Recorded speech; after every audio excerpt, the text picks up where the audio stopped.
Hello നമസ്കാരം. Today's hottest news. Ronaldo why FIFA reject Ronaldo. കള്ള തന്ത നിർത്തിക്കുന്ന ഈ പരിപാടി തീർച്ചയായിട്ടും കുറേ നാളാണ് തുടങ്ങിയത്. ഓരോ റൊണാൾഡോ ഫാൻസും ആഗ്രഹിക്കുന്ന ചോദ്യമായിരിക്കും. അപ്പോൾ ഞങ്ങൾ ചെയ്യാൻ വേണ്ടി ചോദിച്ചിരുന്നു, എന്താണ് ചെയ്യാൻ ചേട്ടാ അങ്ങനെ ഫോട്ടോയ്ക്കുള്ള കാരണം. ആദ്യത്തെ പോസ്റ്റ് മുക്ക് ചെയ്ത് പോട്ടെ, കുഴപ്പമില്ല, അതുകൊണ്ട് ഓടിക്കും, വിഷയമില്ല. പക്ഷേ രണ്ടാമത്തെ പോസ്റ്റ് അത് വേണ്ടായിരുന്നു. മോശം എന്ന് പറഞ്ഞാൽ വളരെ മോശം.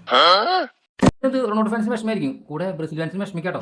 ബ്രസീൽ ഈ കൊല്ലത്തെ ഫേവറേറ്റ് അല്ലാന്ന് തോന്നുന്നു. കാരണം ബ്രസീലിനെ കുറിച്ച് നമ്മൾ അങ്ങനെ കണ്ടതായിട്ട് എനിക്ക് ഓർമ്മയില്ല. എവിടെ ഒരു ഭാഗത്ത് ഞാൻ അവസാനം കണ്ടെത്തി.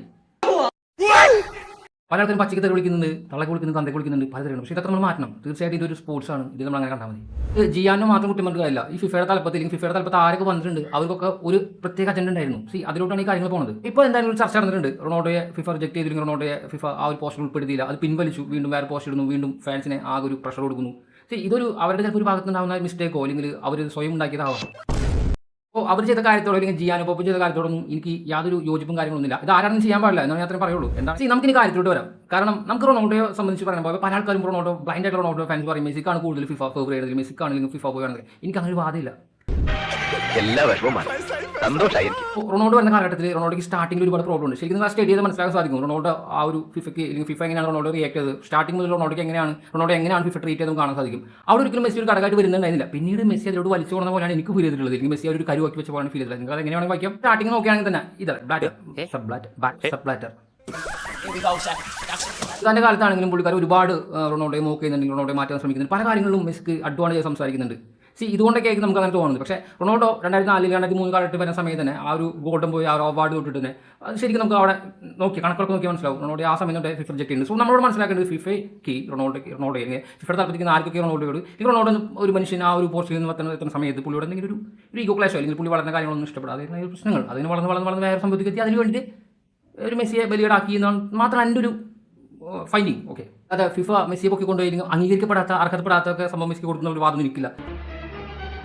മേ ബി എനിക്ക് റൊണാൾഡോയ്ക്ക് അർഹതപ്പെടാത്ത കുറച്ച് കാര്യങ്ങൾ കൊടുക്കാൻ ഫിഫയുടെ ഭാഗത്തൊരു മുൻകരുതൽ ഉണ്ടായിരുന്നില്ല, അല്ലെങ്കിൽ അവരതിന് വേണ്ടിയിട്ട് റിസ്ക് എടുത്തിരുന്നില്ല എന്ന് എനിക്ക് അങ്ങനെ ഒരു ഫീൽ ഉണ്ട്. പക്ഷേ ഒരിക്കലും മെസ്സിക്ക് അർഹതപ്പെടാത്ത ഒരു അവാർഡ് മെസ്സി കയ്യിൽ വെച്ചിട്ടില്ല എന്ന് എനിക്ക് അങ്ങനെ ഒരു വാദമില്ല. ഇത് എത്ര കളിയാക്കിയാലും റൊണാൾഡോയ്ക്ക് ഒരു സ്റ്റേജിൽ മനസ്സിലാകുന്നുണ്ട് പുള്ളിക്ക് കളിക്കകത്തും പുറത്തും പുള്ളിക്ക് കോമ്പറ്റീഷനാണ്, അല്ലെങ്കിൽ പുറത്തകത്തും പുള്ളിക്ക് എതിരാണ്. ആ ഒരു ഫീലാണ് റൊണാൾഡോയുടെ മൈൻഡും കാര്യങ്ങളും ആറ്റിറ്റ്യൂഡ് ഒക്കെ മാറുന്നത്. പുള്ളി ഒക്കെ ഫൈറ്റ് ചെയ്തിട്ടാണ് നേടിയിട്ടുള്ളത്. നമുക്ക് മനസ്സിലാക്കാൻ സാധിക്കും. ഇപ്പോൾ മെസ്സി ഫൈറ്റ് ചെയ്തിട്ടില്ല, ഞാൻ അവിടെ ഒരിക്കലും മെസ്സി റൊണാൾഡോയുടെ ഫൈറ്റിന് ഞാൻ ഒരിക്കലും എൻകറേജ് ചെയ്യില്ല. ബിക്കോസ് എനിക്കറിയാം, അല്ലെങ്കിൽ ഞാൻ കണ്ടിട്ടുള്ള സംഭവത്തിൽ ഒരിക്കലും മെസ്സി ഒരു ഘടകമേ അല്ല റൊണാൾഡോയ്ക്ക് ആ ഒരു കോമ്പറ്റീറ്റീവ് ആയിട്ടുള്ള അല്ലെങ്കിൽ ഫിഫയുടെ ഭാഗത്തുണ്ടായ നിലപാടുകളിലൊന്നും. റൊണാൾഡോയെ ആദ്യം ഒരു അജണ്ട പോലെ വെച്ചിട്ടുണ്ട് റൊണാൾഡോയെ ഇങ്ങനെ കാണിക്കണം.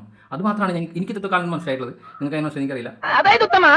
ഞാൻ പറയാൻ ഉദ്ദേശിച്ചത് മെസ്സി റൊണാൾഡോ അതൊരു ഫൈറ്റ് ആയിരുന്നില്ല. അവർ കളിക്കകത്തായിരുന്നു ഫൈറ്റ്. പുറത്ത് റൊണാൾഡോയ്ക്ക് സ്റ്റാർട്ടിംഗ് തൊട്ടേ ഒരു അജണ്ടയുണ്ട്. നിങ്ങളിത് കറക്റ്റായിട്ട് സ്റ്റഡി ചെയ്താൽ മനസ്സിലാക്കാൻ സാധിക്കും. അല്ലാതെ മെസ്സിക്ക് വേണ്ടി റൊണാൾഡോയെ താഴ്ത്തി കാണിച്ചില്ല. റൊണാൾഡോയ്ക്ക് ആദ്യമേ അവിടെ ഒരു പ്രശ്നം ഫീൽ ചെയ്യുന്നുണ്ട് വരുന്ന സമയത്ത് തന്നെ. അപ്പോൾ ചില സമയത്ത് ചില കാലഘട്ടം എത്തിയപ്പോൾ ചില പദ്ധതികളൊക്കെ രൂപം കൊണ്ട് വന്നിട്ടുണ്ട്.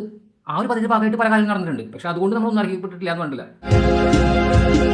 അതിന് മുമ്പ് മെസ്സി റൊണാൾഡോ പദ്ധതി ഉണ്ടായിരുന്നില്ല. ഒരു ഘട്ടത്താണ് മെസ്സി റൊണാൾഡോ പദ്ധതി വരുന്നതും മറ്റൊരു പദ്ധതിയിലൂടെ ഒരാൾ മുന്നേറി പോകുന്നതും ഒരാൾ താഴ്ന്നു വരുന്നതും. കാര്യങ്ങൾ ഇങ്ങനെയൊക്കെ ആണെങ്കിലും പുള്ളിക്കാരൻ ഈ ലോകത്ത് കളിച്ചു തുടങ്ങുന്ന ആളാണ്, അല്ലെങ്കിൽ ഫിഫയ്ക്ക് മുന്നോട്ട് വളർന്ന മനുഷ്യനാണ്, ഈ ലോകത്ത് ഇൻസ്പയർ ചെയ്ത ആൾ, ഈ മോട്ടിവേറ്റ് ചെയ്ത ആളാണ്. ആ ഒരു മനുഷ്യനെ അവസാന ഘട്ടത്തിൽ അദ്ദേഹത്തിൻ്റെ ഒരു വ്യക്തിക്ക് അർഹിക്കുന്ന അല്ലെങ്കിൽ അതിന് മുകളിൽ ഒരു സ്ഥാനത്തേക്ക് എത്തിയില്ലെങ്കിൽ ഒരിക്കലും എത്തിപ്പെടാൻ കഴിയാത്ത ഒരു സ്റ്റേജിലോട്ട്, അല്ലെങ്കിൽ 6ാം വേൾഡ് കപ്പിലോട്ട് പുള്ളി എൻ്റർ ചെയ്യാൻ വേണ്ടി നിൽക്കുന്ന സമയത്ത് ഇങ്ങനൊരു പോസ്റ്റർ വിവാദം ഉണ്ടാക്കിയിട്ട് പുള്ളിയെ തരം താത്തി കാണിക്കാന്ന് പറഞ്ഞിട്ടുള്ള ഒരു ചെറ്റത്തരം അല്ലെങ്കിൽ ഡബിൾ ഡാഡി ഡിസോർഡർ പരിപാടിയൊക്കെ ചെയ്യുന്നത് ചെറ്റത്തരമാണെന്ന് നമുക്ക് പറയാൻ പറ്റുള്ളൂ.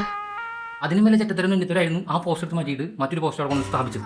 ആ സ്ഥാപിച്ച പോസ്റ്റ് ശരിക്കും പറഞ്ഞാൽ എല്ലാവരും തന്നെ തൂത്തിയ പോലെ തന്നെ ആയിരുന്നു.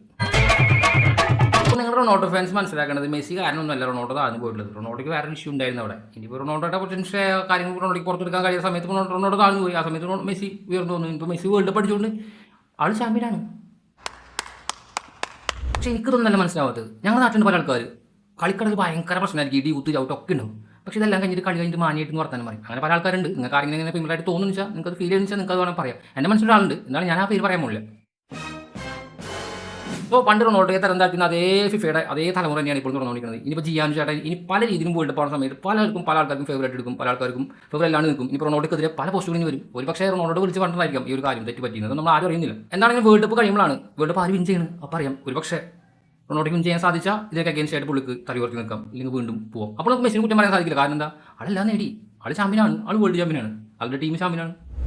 ഇനി റൊണാൾഡോ ഫാൻസ് പേടിക്കുന്നത് ഇനി ഇത്രയും നിലയ്ക്ക് അണ്ണൻ്റെ ഒരു ഇൻ്റർവ്യൂ കൂടി മിക്കതും വരാനുണ്ട്. അതുകൊണ്ടും കണ്ടു കഴിഞ്ഞിട്ട് നിങ്ങൾ റിയാക്ട് ചെയ്യണത്.